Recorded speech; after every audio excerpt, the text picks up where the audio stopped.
ka obboleessa kiyya mucattiin bultee yoo baalagee taates ati dura amantaa ishee kabajiif. Akkasii bardurri. Yoo nuti wal kabanya amantaa keenya lolii kabanya beekta. Ifii yoo bartee nama barsiiftaa fi fuun beektu maal nama barsiistaan jettuun gurbichaan. Gurbichi waan beeku baran viidiyoo harkeen jira.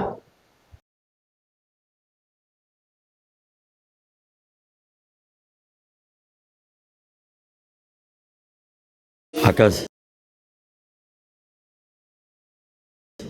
Akkas ilaal Ustaaz Muhammad Bayaan ati jiraadhu mee ni haasoyna gara keessaaniitiinis naafati waan baay'ee haasoyna ilma biyya koo jabaadhu. Rakkoon qabu dhimma amantaa ta'uu baannaan. Ay dhimma amantaa ta'us maali yoo namoota ati Ustaaz siitu bara. Dhimma amantaa teenyaan irraan maal jenna amantaa namoota tokko. Hayat Qur'aana nan barsiiftu Ustaaz Muhammad Bayaan dhaggeeffadhu mee ani Qur'aana baradhee gara shaadaa qabachuu barbaade nan barsiiftu. Jaree shaadaa si qabsiisu kan biraatu hin jijjiiraadha. Ani ofiitti iyyan beeka ofiitti iyyaaf hin jijjiiraadha. Ande Allahan ofii koo itti qofa jee karaa daandii musliima jechuun nagaa jechuudhaan nagayni sun maal akka ta'e na barsiisu. Haay anis waaqayyo maal akka jiru si barsiisa. Tabarsiisummaa rakkoon qabda tabarsiisummaa sin barsiisa. Ta shaadaa qabatee feetes jechuun yaan nama diriiruu kanaan hin jiru. Adir kun hin jiru anis wangeela irraa sitti himaa atis quraana irraa natti himtaa kamtuu karaa daandii sirrii ta'ee siraata mustaqinii kamtuu sirriidha walirraa baranna rakkoon qabu ilma biyya koo. Biyya keessa jirra waan. Karaa kanaa sirrii ta'ee kanaa maaree ta'ee kana yoo walliif ne waati qoy. Bakka yoo keessa walumatti dubbanna rakkoon qabu ilma biyya koo waan ta'eef biyya keessa jirra naafati maali uummanni biyya ormaa jiranneeti. Ati biyya keessa eessa jirti? Ana Harargeen jira kaa Ustaaz Muhammad Bayaan hayi maal taati mooti. Harargeen naannoo kam? Harargee dhaloonni biyya kara jijjigaati gaa Hararguma jaamaa maree maalirre? Somaaleedha? Somaaleelaandii Mustafaa biraan jira gaabo. Dhaloonni jijjigaadha? Egaa Harargeedha warra keenya beekta achitti nurra dhalan malee. Laal kun fiifu maammeen kun mee kijibduu jaabare eessan na beekamee maqaa Yesuusiin hafuura hamaa hafuura maammee hafuura maammichaa keessa jira dhiisi gaama Ustaaz abjeetiin sidiisaa koo isin arrabsaa jeen ture. Nama takka waan jedhin yaa Ustaaz Bayaan ajjira. Siif immoo urtayye. Naa himee buleessa gaalii. Laal sababa namoota gowwaatiinis ta'e nama kamuutu amantaa namaa kamuutu yoo inni amantaa ta'e arrabsees. Mee ilaalaa namni kun amantaa okay akkanan amantaa isatti bu'u na godhaa jira. Yaa obboleessa yoo amantaan teessiyaa kabajamuu barbaadu amantaa tiyya kabaji. Na arrabsiif immoo mirga qabdaa. Anama fakkeenyaaf na raggatu mirga qabda waan hin amantaa ta'e hin tuqine. Gaafa immoo amantaa ta'e tuqe taatee amantaa ta'e tuqe akka amantaan ta'e sun arrabsamtu duraanuu kan godhe ana. Siini galaa miti bara kanaa ofiin Pulari. Ana arrabsu mirga qabdi. Ani immoo ishee arrabsu mirga qaba. Garuu amantaa ishee itti bu'ee taanaan akka amantaan kiyya arrabsamu jedhumaanuu karaa bana. Daandii naa banaa jiru baramma Ustaaz Muhammad Bayaan ilma biyya koo kanaan kabaje malee silaa suuraa meeqa barreesse silaa hadiisa meeqa barreesse jala kanas silaa amma. Daanga feete barreesses jechuun laal inni amantaa ta'e tuqee taanaan akka amantaan ta'e tuqu obboleessa kiyya bakka tana deema jarri Oromoodha. Amantaa tiyya arrabsaan jedhanii bakka yooma yoo waajjiraan wal barsiifna malee yaa'u hin jiraan akkas karara wal kaa'uu jira yoo fedha yoo taa'e haquma walitti himu malee walaayee jechuun. Ustaaz Muhammad Bayaan.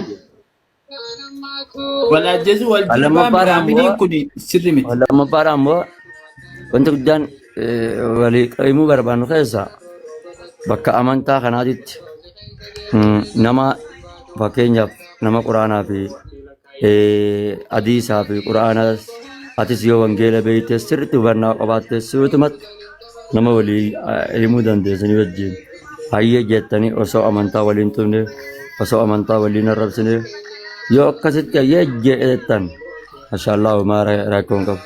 Amma Ustaaz Muhammad Bayaan mee afaan kee kana deebi'an qabeenya akka Oromootti qoyta kan siin jaa. Amma fakkeenyaaf aliin kun Ustaaz ta'ee hadarasaa ta'u du'aa godha deemee maal du'aa maaliif godhamee hun hojjala kanatti taa'eeti intal maaliif kijibda Ustaaz Muhammad Bayaan biyya keetii miti naan jaa. Ana Harargee miti Harargeedha adda baati. Meen malaaliga. Laalinni ilma biyya keetiitii jemalee intala maqayyuu jenneerin. Kanaaf itti skrooniin godhee qoy gadiin deebisa. Skroon kan hin godhe tokko jira. Nattis koflee jira. Waa meeqa barreessee jira.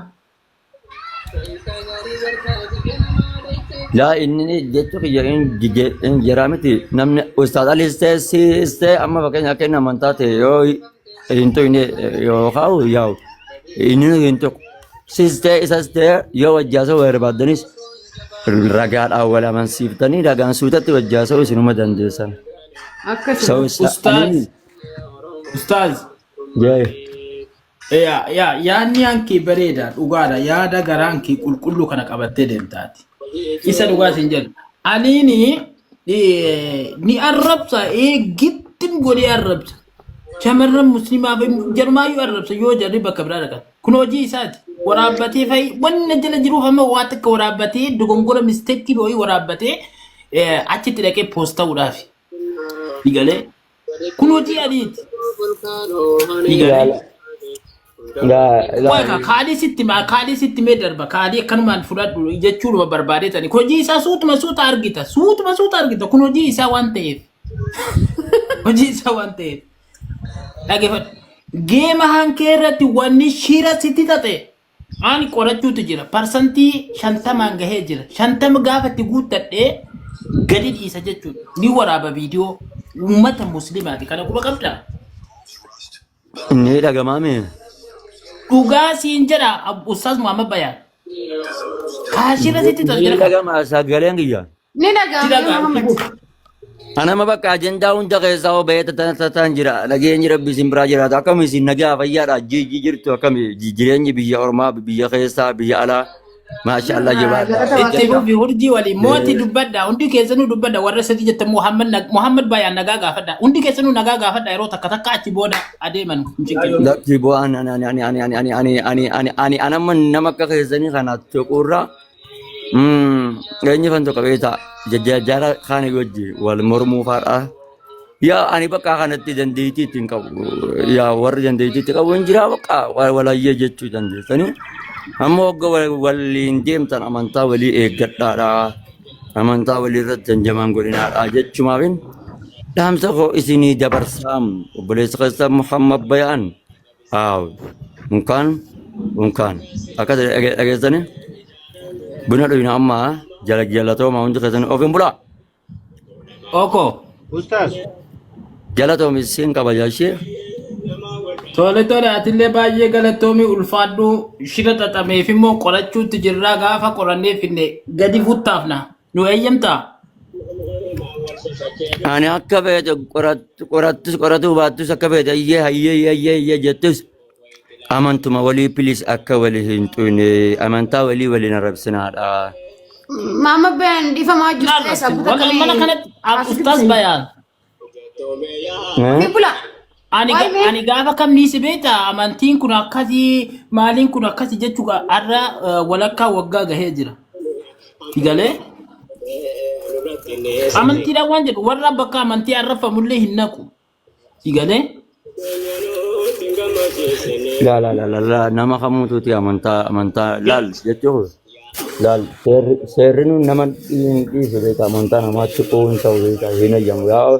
Ya Ustaz Bayan anamma fakkeenyaaf ana ofiin bulaani si galee normaaluma lan 40 ni beeyta usulul salasa ni beeyta kitabut tawhid ni beeyta tajrida ni beeyta riyadi ni beeyta muslimin ni beeyta bukhari ni beeyta tufa ni beeyta ani waan kanarra jijjiru takkarra waan sanarra qaree waan beeku waan sanarra gaafadha garuu jarri shiraab jedhaniitiyyuu deebii badhaanatti deebisan yeroo hunda ani gaafiidhuma garaa koo qulqulluu kana gaafadha.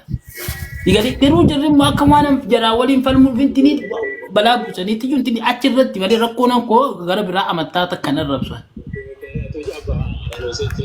Ofiin bula.